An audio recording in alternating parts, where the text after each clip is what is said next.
Deputy Press Secretary Josh Earnest yesterday punting a question regarding the brutal slaying of Christopher Lane. However, moments later, after the events surrounding the murder were described, Earnest had this to say.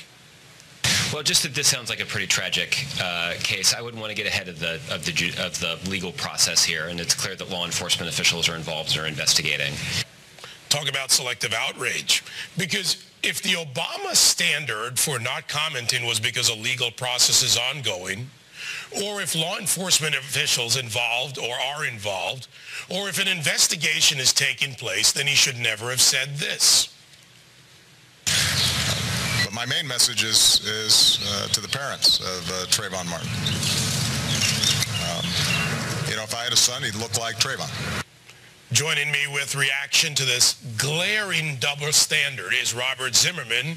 His brother was, of course, acquitted in the shooting death of Trayvon Martin last month. Great to see you, Robert. What do you say to this glaring hypocrisy in the reporting? And it's not always a race narrative, but it's the hypocrisy that gets me here. What do you say? David, it's great to be with you. I don't know where to begin on the White House. Apparently they've lost internet access, or there's some other explanation as to why the entire country is talking about the tragic slaying of Chris Lane, and they're unaware of it, just like Jay Carney was unaware weeks ago of our family security situation. I see the double standard there. If the president feels like he should make remarks, then he will. I wish that the White House Chief Deputy Press Secretary were a little bit more prepared to answer questions about some of the topics trending in our nation. I don't think it's fair to say that he should know about everything that has any kind of racial inflection, nor in this case do I think that we should point out only the race of the shooter or of the alleged shooter as a factor that we need to look into and to decry it as racist, but for the fact that his social media accounts seem to, by his own hand, suggest that he hates white people, and he quantifies 90% of white people being nasty, and that kind of it's really disturbing because he also tweets 2 days after the Zimmerman verdict, my brother's verdict of not guilty, that he's been knocking out 5 what he calls peckers, which is a slang word, a derogatory word for white people. And if you read between the lines there, that's a black young person saying that they are not happy with the verdict and that they are directing violence, hostility towards people who are white, very specifically, and that's what I'm really bothered with. You know what bothers me about this is really about a thug lifestyle, and it's not always black on white. It's something deeper than that. We have the references to white people, knocking them out. We have gang-style initiation events. And when you look at this for what it is, the real danger is that it's hijacked for another agenda rather than dealing with the correct problem.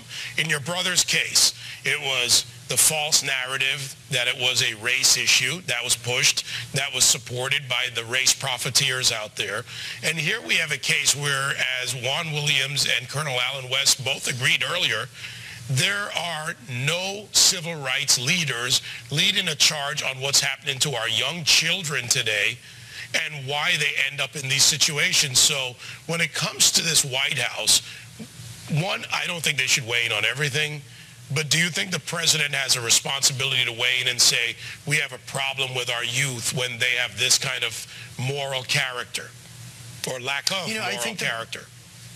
Sure. I think the president, when he did take to the podium, which is what Ed Henry was referencing in that tape that you played, he did say that we need to do some soul searching and to do some more directed efforts in terms of mentoring African-American youth. Now, that happens to be what my brother was doing, and that's what your previous guests were alluding to. You have to go into the hood, which is quite literally what George did, despite the funding being cut off. Children whose parents, whose father was serving a life sentence in prison were not something he was willing to dismiss and to just say, well, the funding's cut off and I'm out of here. He knows that the way to break the cycle is by directly intervening in young people's lives. So that if he sees something, for example, on their social media where they're trying to acquire guns or have guns, or they hate this group of people or that group of people, there's some kind of an adult there to talk about it. And I think we make a lot of good points about this culture that seems to glorify guns, violence,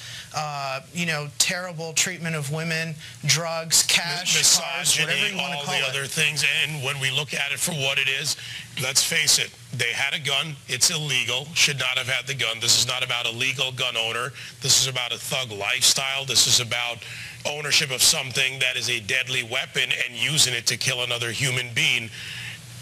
What is... It's at its core, if I may, David, it's at its core the way I see it. It's a horrible failure of parenting. I'm not sure where we divorced ourselves as a society from the notion that what young people do in our midst, in our care, those who are under 18, are our responsibility. Their actions are our responsibility as parents. Parents have to be where the buck stops for the actions of children. If you're 15, 16, 17-year-olds have guns, are trying to secure guns, to procure guns for whatever reason, you need to know about it and you need to stop it, because you can't stop what music. Robert, is that these parents weren't even involved in the picture, according to the police, according to neighbors. These kids ran wild. They were raising themselves, and that is not an environment that is ever successful when it comes to children. Robert Zimmerman, thank you for joining us. Coming up. Very good to see you, David. Thanks. The New York City Council